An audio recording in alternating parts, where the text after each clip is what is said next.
Hey, what's going on, ladies and gents? Me, the Great Heisman here, back again with another YouTube video. So in this video, I'm going to be doing my 2019 NFL season predictions for this upcoming season. Now, football season is 3 months away, and well, I mean, preseason is a little less than 2 months away, so excited about that, waiting for preseason to start, all that stuff. Hope everybody has a great summer. It's 30th of May.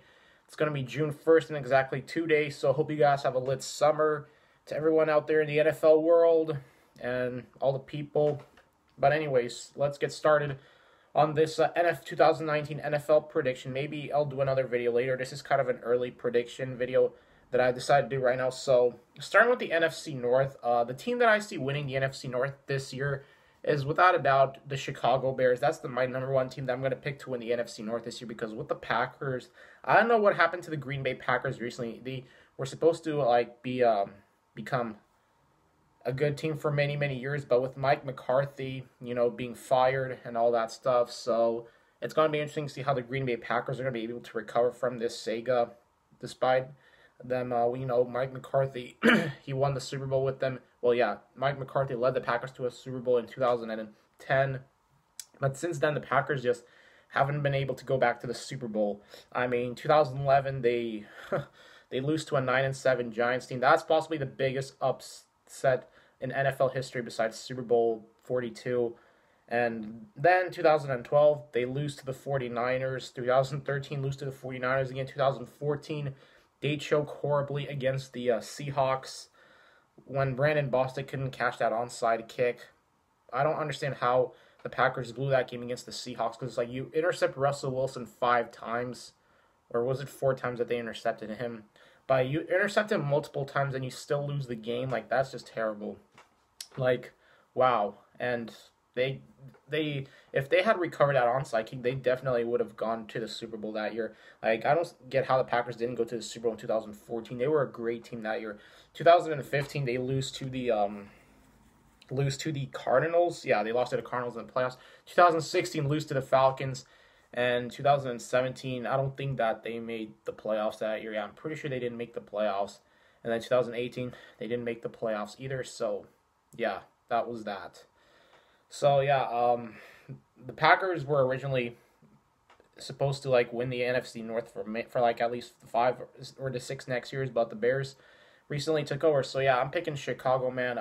Minnesota, I think Minnesota has a chance, too.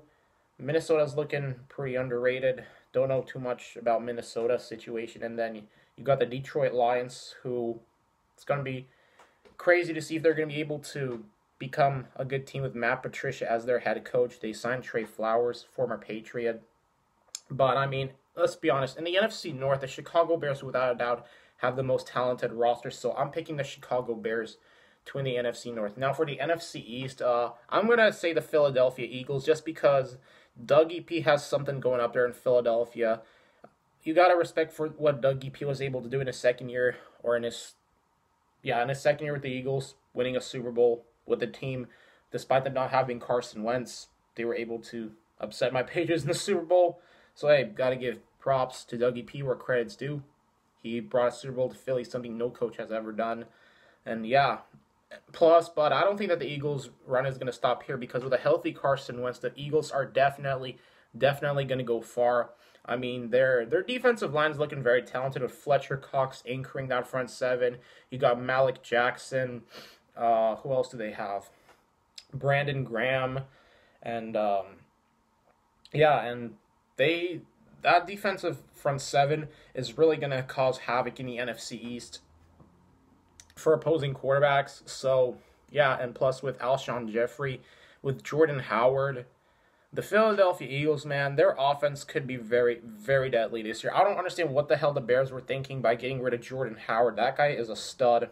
And for the Bears to just give up on him was just dumb as hell, in my opinion. I don't understand why they would trade Jordan Howard. Such a dumb move, but that's just my opinion. But, hey, Dougie P brought Jordan Howard to the Eagles, so hey, this could be, and plus the Eagles brought back Deshaun Jackson. So I think that the Eagles, without a doubt, are going to be poised to win the NFC East this year. And yeah, I mean, that team's looking very talented. I'll admit, the Eagles looking very, very talented. And then you got the New York Giants, who there's going to be a lot of question marks this offseason, and I predict there might be a quarterback controversy between Eli Manning and Daniel Jones because they're not going to know who to start. But if I was the Giants, dude, look, man, I think that the Giants should part ways with Eli Manning, and they should make Daniel Jones the starting quarterback because for the past 6 years, Eli just hasn't been the quarterback that he once was. Granted, he won 2 Super Bowls with the Giants against the team that I love, the Patriots. So, yeah, I mean, Eli already has won 2 Super Bowl titles. I don't think he has anything left to prove because once you win a Super Bowl, man, you really have got nothing much left to prove. So, the way how I see it, dude, the Giants should just trade Eli or release him. And, well, that's not going to happen, but I think that, but since they drafted Daniel Jones, the 6th overall pick, why not just make him the starting quarterback for week 1? Like, come on, what's the worst thing that can happen? That's what the Giants should do. And plus, I don't get what they're trying to do. They got rid of OBJ after signing him to a massive deal, who's one of the most productive receivers in the NFL. I mean, OBJ is a stud. Seriously, he has, like, 44 receiving touchdowns in, 5 seasons, which is really good for a wide receiver. So I don't understand why the Giants would get rid of OBJ. So done. Now, the only elite offensive playmaker they have right now is Saquon Barkley. And I'm hoping that that Dave Gettleman knows what he's doing up there in New York so that he's not going to be wasting Saquon Barkley's career. And plus, in my opinion, getting Golden Tate was a bit of a way major downgrade from OBJ. I don't think that Golden Tate is worth $23 million guaranteed. That's just my personal opinion. Granted that he's going to be 31 this year, and the Giants just threw money at an aging receiver in Golden Tate. That's just a big question mark. So yeah. So, yeah, I don't know what else to say about the Giants. There's a lot of question marks with the Giants about what Dave Gettleman is trying to do up there in New York. So there you have it. Next, against the Redskins, they signed Landon Collins to a massive deal. I don't get what they're trying to do. That is definitely, in my opinion, Landon Collins is not worth that much money at all because that is just one player. That's a safety. You give a safety, a guy that really is not even a top 5 safety, freaking $84 million a year. Wow, that is just, I don't know what to say about that, but with Dwayne Haskins, the Redskins could maybe make some noise. They could finally find their quarterback of the future. And last but not least, you got the Dallas Cowboys, who I think are going to be playoff contenders without a doubt. With Dak Prescott, Ezekiel Elliott, Amari Cooper, Leighton Van Esch is becoming a leader on the Cowboys defense. The Cowboys could have something going this season. Cowboys are looking pretty hot this year. So, yeah, there you have it. So, yeah, that's my NFC East prediction. Eagles winning the NFC East. Then we're going to the NFC South. That, in my opinion, I think New Orleans is going to win again just because as long as they have Drew Brees, they're going to continue to win the NFC South. And, yeah, the Saints are coming off of a heartbreaking loss to actually 2 back-to-back playoff heartbreaking losses. One against the Vikings where they just completely blew it. All they had to do was tackle the Vikings player, and they blew it at the worst time possible. Then against the Rams, where they got screwed over. But, I'm not going to get into that really because, A, it already happened. There's nothing you can do about it. But, yeah, against the Rams, the Saints, they could have won that game. But, the thing is, the Saints could have done other things in that game as well, like stopping the Rams on their final drive because they allowed the Rams to drive down the field instead of, getting a stop when they could have gotten a stop. That could have won them the game too. And, yeah. But I still see that I still think that New Orleans is going to win the NFC South. Yeah, the NFC South this year without a doubt. Or maybe Carolina or Atlanta, but I'm picking New Orleans. For Carolina, Cam Newton, Carolina could go back to the playoffs. I see. Now, granted, last year Carolina suffered a midseason collapse. They went 6-2, and then they finished. Would they finish 7-9, or did they finish? I think they finished 8-8. But with Cam right there in the backfield, I think that Carolina is going to be fine. Next, you got Atlanta. I don't know about you, but Atlanta. I think Atlanta's time is running out. Atlanta needs to do something because Julio Jones, he's going to be 30 next year. And I think he's going to be 30 this year, sorry.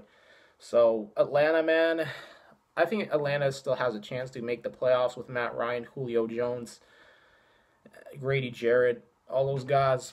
But, hey, it sucks to see Atlanta didn't make the playoffs last year. But I hope that that in Atlanta, they finally have a chance to make the playoffs. just because, hey, got to feel bad for the Falcons after what happened 2 years ago in the Super Bowl. I'm not going to get into it.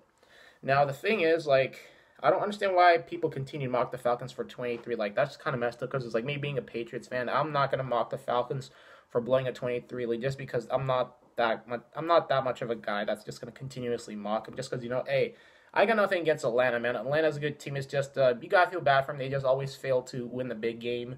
But I still think that their window is still open. And last but not least, you got the Tampa Bay Buccaneers. And I really don't know what else to say about Tampa Bay except that whether or not this is going to be Jameis Winston's final year with the team. And Jameis Winston has a lot to prove. So, yeah, that's the only thing I have left to say about Tampa Bay. All right, guys, so now I'm going to the NFC West. Without a doubt, I think it's going to be the LA Rams because the LA Rams are looking very, very stacked and talented this year. Now, with Cooper Kupp coming back, their offense could be even better. They still got Gurley, man, and their defense, hey, I think they only got better. They signed Eric Weddle, so it goes to show that the Rams are all in for wanting to go back to the Super Bowl this upcoming season. That'd be crazy if the Rams could go back and represent the NFC in the Super Bowl this year, considering the fact that I think Sean McVay is going to learn from the Super Bowl loss against my Patriots. And Jared Goff, I think he's going to prove himself even more to be a franchise quarterback that he already is. So, yeah, I mean, Rams have a talented roster. With a healthy Gurley, Rams could go far. So, I'm picking the Rams to win the NFC West this year. The 49ers, they got Dee Ford this season. Plus, but I still yet to see what they're going to be able to do with Jimmy G because, I mean, they signed Jimmy G to a massive, and I mean a massive, massive deal. And for me, that's kind of a question mark that the Niners signed Jimmy G to a $100 million deal, considering the fact that he only started, 6 games, and they just threw all their money at Jimmy G, wow. Now, I don't know about you, but hopefully that's not going to be a terrible signing. I'm hoping that Jimmy G is going to be the franchise quarterback for the Niners because that would suck if he was if he wouldn't live up to expectations, because then the Niners would have just wasted all that money on Jimmy Garoppolo. But I think the Niners have a future with Jimmy G, plus John Lynch, and Kyle Shanahan. I think that maybe they could lead the Niners back to the playoffs. Don't know, too early to say that. But next you got the Seattle Seahawks, who, Russell Wilson, he got paid, so props to him. And without a doubt, Seattle, man, they're going to have to find an offensive line, because if Russell Wilson keeps getting hit like that, then, listen, man, Russell Wilson needs an offensive line. That's all I'm going to say. Plus, but the Seahawks took a big L this offseason with losing Earl Thomas, and the Legion of Boom is no longer Richard Sherman, Cam Chancellor, Earl Thomas, no longer on the team. 3 very big secondary players who led Seattle to the Super Bowl. Fortunately, they're no longer on the team, so it's going to be interesting to see. I don't even know who the Seahawks have on their defense, on their secondary besides Shaquille Griffin. Who's going to be able to replace the Legion of Boom? I don't know. I don't know who's going to be able to replace them, but, they still got their franchise quarterback in Russell Wilson. So, I'm happy for Russell Wilson that he finally got paid. So, but the only thing that Seattle needs to do is find an offensive line, and they could be the same team that they were with Russell Wilson. I think Russell Wilson is going to be the one to carry this team this season, from my personal opinion. And, so I already covered the Seahawks, the 49ers, the Rams, and now the Arizona Cardinals. What is there to say about the Arizona Cardinals? Hopefully, I'm pretty sure that Kyler Murray is going to be their franchise quarterback savior. They drafted him with the first overall pick, so, I think that Kyler Murray is going to be the quarterback for Arizona, that's all I'm going to say. All right, ladies and gents, now we covered every team in the NFC. Now we're going to the AFC East. Obviously, I think that my Patriots are going to win the AFC East without a doubt this year, man. As long as we got Brady and Belichick, then I don't think we'll be stopped. I think our Super Bowl run will continue, just because Brady and Belichick, man, they're just unstoppable. Best quarterback, head coach tandem in NFL history. Can't dispute that at all. So, picking my Patriots to win the AFC East, and hopefully we can win number 7 this season and become the first team since the 90s Bills to make it a 4 straight Super Bowls, baby. So, yeah, Patriots. Now, against the rest of the teams, the Dolphins, I don't even know who's going to be their starting quarterback this season. And for the Jets, I don't know what else to say. I don't know what else is there to say about the Jets. I mean, they got Le'Veon Bell. They signed him to a massive, massive deal. And then you got the Buffalo Bills, who I don't know what they're going to do. I mean, I don't know what else to say about the other three teams. Just because, I mean, we just been dominating this division for so long that what else is there to say? I mean, yeah.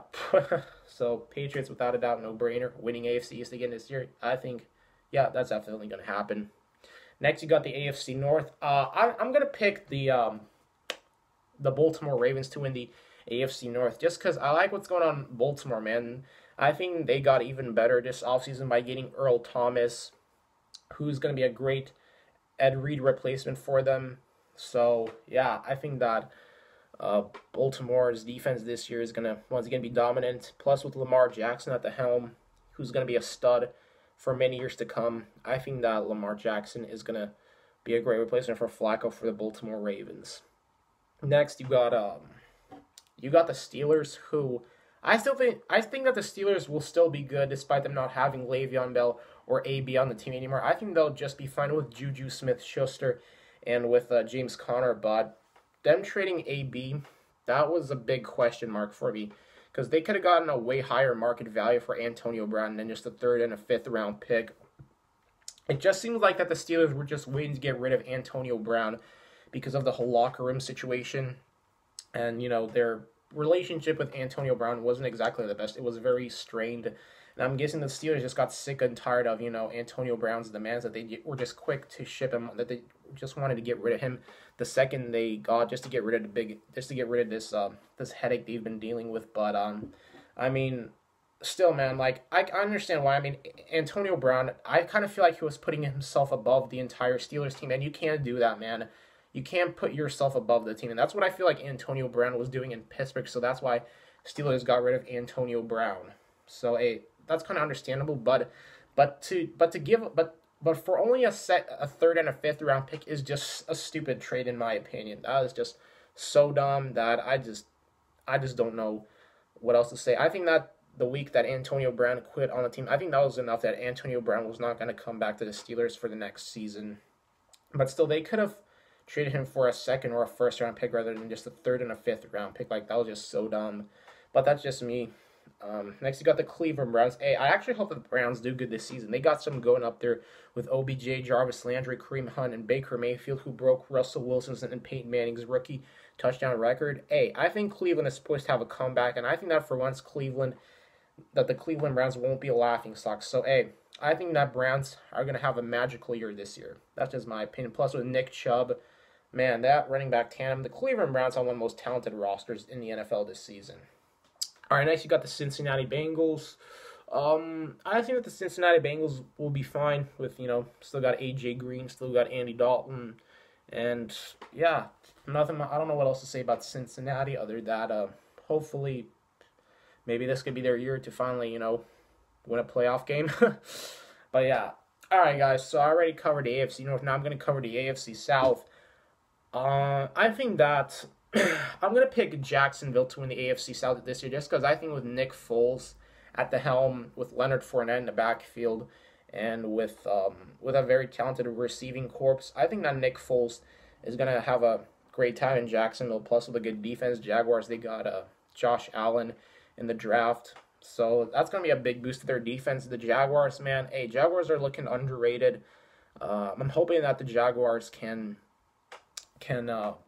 have a good year, just like how they did in 2017 with Yannick Ngakoue, I think that's how you pronounce his name, leading that front seven, and with Calais Campbell. Hey, Jaguars defense, man, the Jaguars defense could be intimidating for many opposing offensive lines and for opposing offenses. So, yeah, I'm going to pick Jacksonville to win the AFC South. Indy, I think Indy has a chance to, you know, with a healthy Andrew Luck, the Colts can definitely go far. The Texans, man, can't forget about the Texans with Deshaun Watson at the helm. Houston is going to look like a Super Bowl contender, too.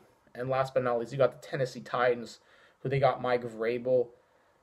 Yeah, I think Mike Vrabel is the head coach for the Tennessee Titans. So, I think that Tennessee could make some noise, too, with Marcus Mariota. And, yeah, so that's that. That's the AFC South. Last but not least, the AFC West. I think Kansas City is without doubt going to win the division this year. Just because Patrick Mahomes, he's looking. I think Patrick Mahomes is going to get even better, and plus, Patrick Mahomes, he's already a leader. So I'm going to pick Kansas City to win the AFC. With the Raiders, I don't know what else to say about the Raiders. I mean, I know they got Antonio Brown, but that's just one player, dude. Plus, they got Cleveland Farrell, the fourth overall pick. So I'm guessing that John Gruden is trying to, find a good replacement for Khalil Mack. But it's very hard to replace a guy like Khalil Mack. But yeah, I mean, I don't know what John Gruden is doing up there in Oakland, but John Gruden is gonna have to prove himself this year that is the right coach for the Raiders. Because God forbid, if the Raiders fail to make the playoffs again, there's going to be a big demand for John Gruden to get fired. Like, trust me.